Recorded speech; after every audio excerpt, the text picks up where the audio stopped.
I'm standing in front of 3 Jackson Pollock paintings at the Tel Aviv Museum, and I had a talk in January of 2022 where I was talking about how when I'm looking at art, the best way when I'm not looking at labels. When I do look at labels, because I'm an art history buff, I like to have the opportunity to understand where the painting come from. And this is a great example of 3 great little Jackson Pollock paintings very early on.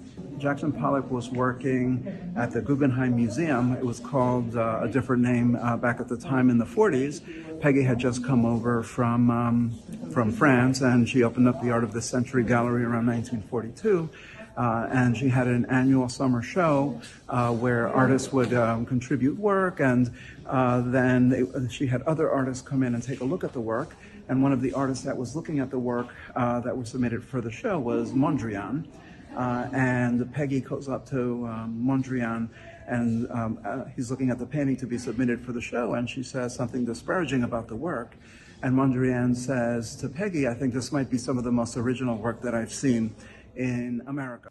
After he goes into that show, and then Peggy gives Jackson Pollock a one-person show in the Art of the Century galleries in the early 40s, and then she decides to take him on as an artist. So, and Jackson Pollock wasn't selling paintings consistently for another 8 to 10 years.